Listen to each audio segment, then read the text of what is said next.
Welcome to the HdG Stories podcast, where we'll share our threads of memories, knowledge, experience, and history, knitting all generations into a beautiful tapestry. So please like and share, and be sure to subscribe. Now let's get started. A sense of place is a knowing that you fit, that you belong, while at the same time aware that your individuality is just one of the many fibers that is woven into your community. A sense of place is awareness of the geography, the history, the commerce, and the very people who make up your community. Find your sense of place. HdGStories.com will entertain you with a weekly audio podcast of Havre de Grace Stories beginning every Friday starting April 29th, 2016. It will be available through iTunes and on our website. Hi, I'm Ellie, and I look forward to bringing these audio podcasts to you. Having published a tourism magazine for 10 years from 1998 to 2008, I've enjoyed listening to many stories. I will share a few of those, as well as many updates and new interviews. HdGStories.com will glean the wisdom of our generations, bonding history to memory. Listening to the varied stories of quite often the same event or time period gives us a much more vivid and complete perspective. Sharing our stories builds a bridge between the wisdom and experiences of the older generation and the enthusiasm and vision of the younger, offering appreciation and understanding.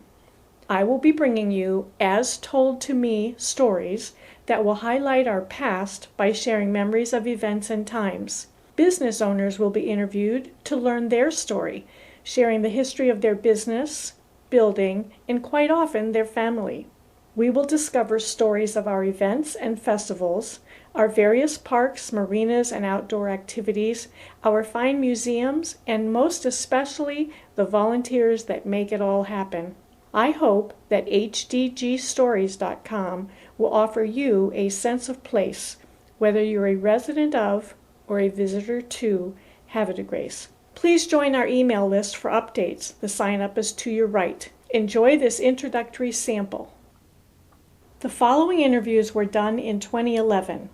They give a wonderful overview of the many ways our individual stories create our sense of place.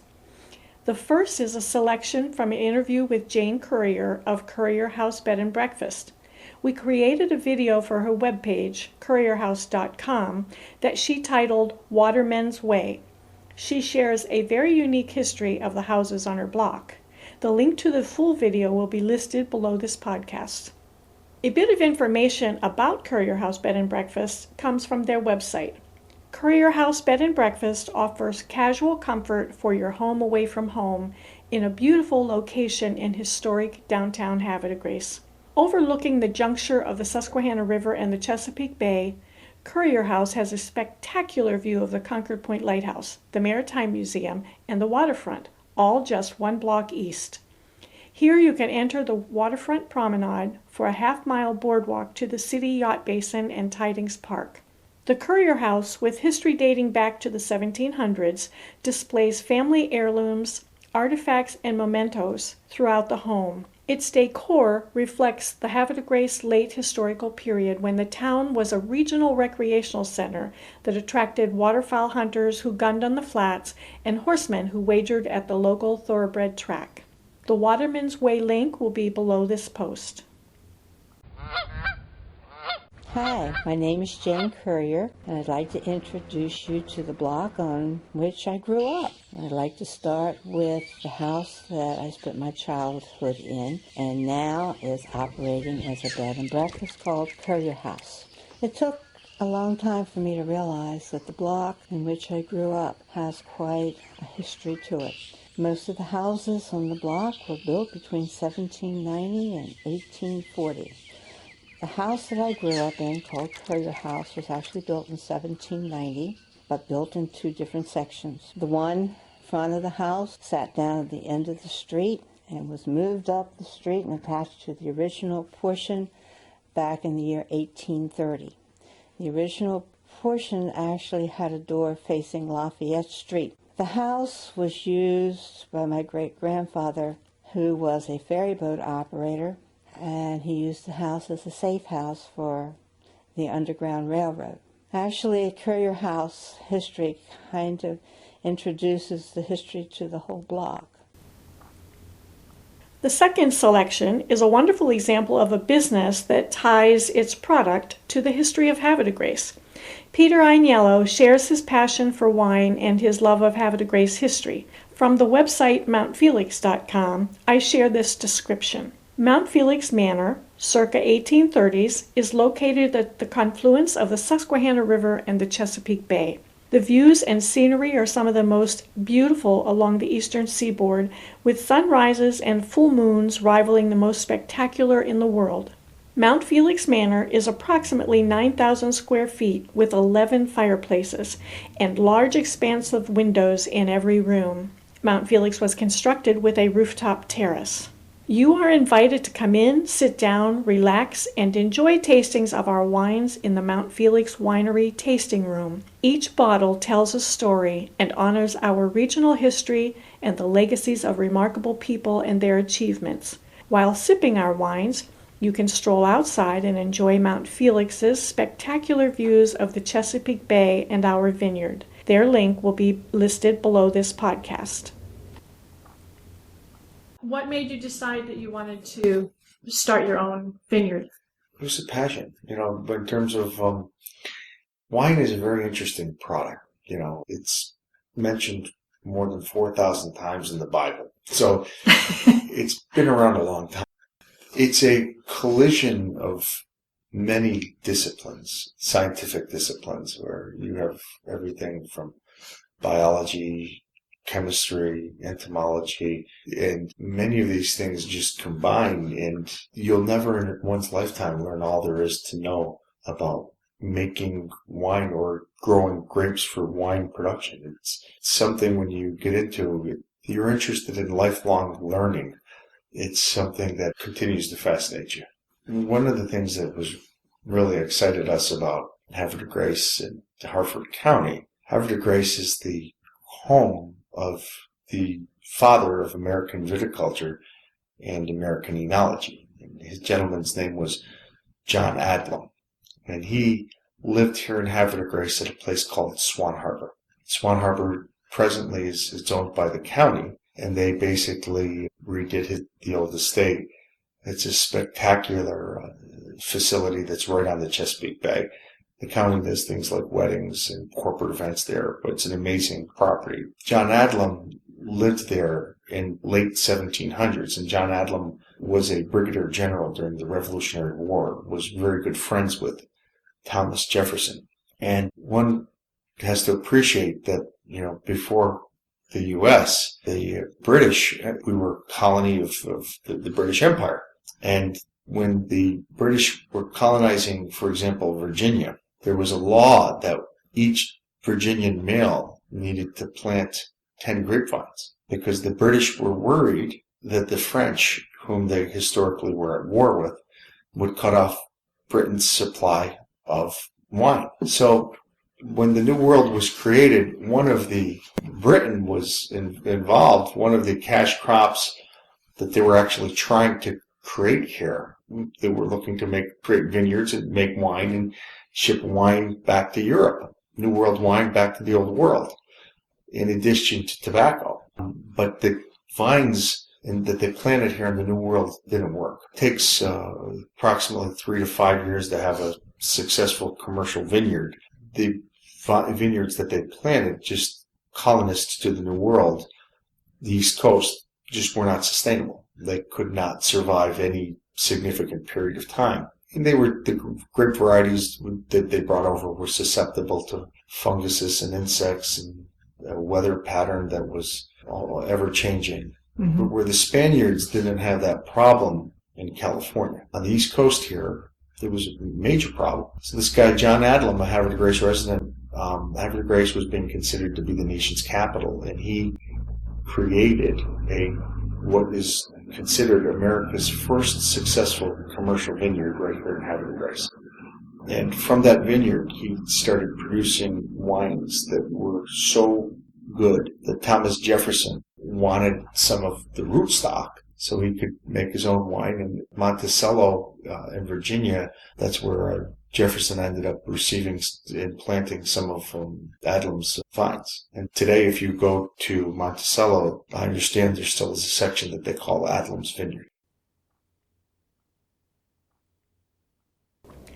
The third selection for this audio podcast introduction is with Carolyn Narvell, a member and past chairperson of the Havre de Grace Independence Celebration Committee that organizes our annual July 4 Carnival, Parade, and Fireworks. Their website is havredegracejuly4.org, and the link will be below this podcast. This wonderful tradition that goes back to the 40s and possibly earlier is truly a Norman Rockwell event. As the parade goes the length of Union Avenue, ending at the Carnival in Tidings Park overlooking the Chesapeake Bay, you'll see beautiful historic homes where family and friends are enjoying the day with picnics and parties. Bunting and decorations everywhere, families lining both sides of the avenue for more than a mile. Enjoy this selection where we are given an opportunity to learn and appreciate the work that goes on behind the scenes of our longest tradition in Havre de Grace, our Independence celebration.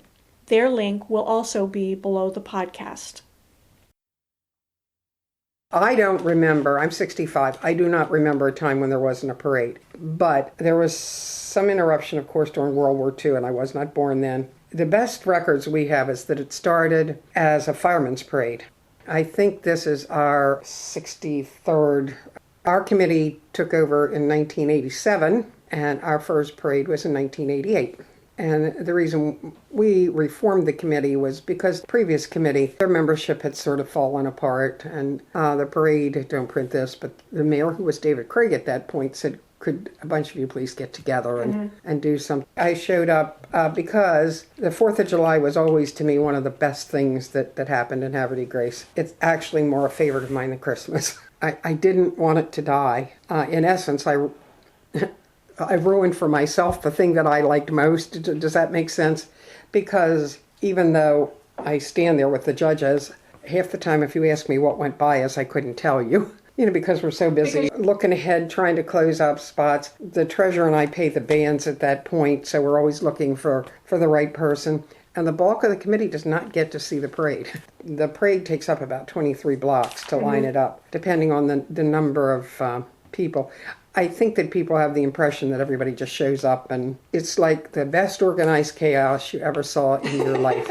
Because, you have up to 150 units, coming within an hour period. Yeah. Charlie Mike, who is our chairperson, and this I want to emphasize is a total committee effort.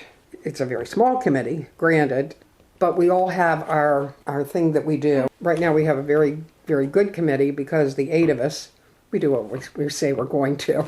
But Charlie Mike has, over the years, Charlie has worked with the parade since the time he was literally a teenager, with lining it up. So we have a system now, and we do it Warren Street, Pennington Avenue, Congress Avenue, Bourbon Street, because they have to be going in the right direction. And so every corner there has to be somebody there with that list. Plus we have a lot of people that have to police because people want to drive right into the middle of it. So it takes a huge amount of organization to get everybody there in the place where they belong and to fit. And Charlie's just a master. We have an application that they have to fill out, and on that application they have to tell us how much room they need to line up. But after, what will this be? 88, 98, 2008, 23rd parade, that our committee has done.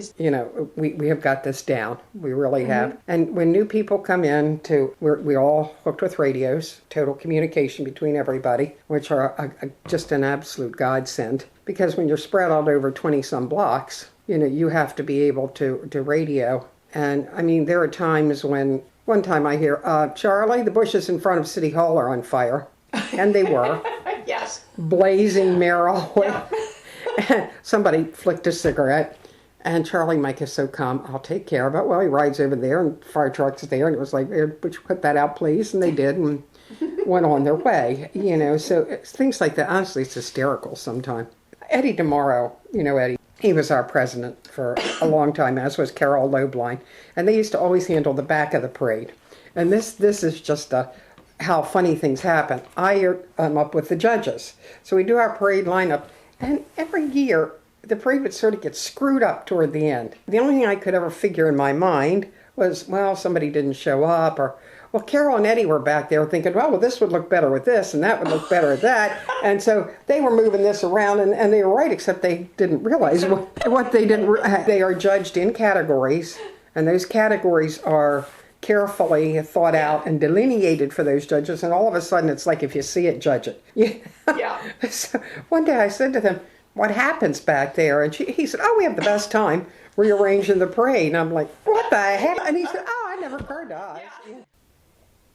If you enjoyed this sampler, please join our email list for updates as we prepare for our weekly audio podcasts starting Friday, April 29th, 2016. If you can, please share this with your friends. Greatly appreciated. Thanks a lot. We hope you've enjoyed today's HdG Stories podcast. We encourage you to subscribe. We hope you will share with your friends. Till the next story, we invite you to visit us at hdgstories.com.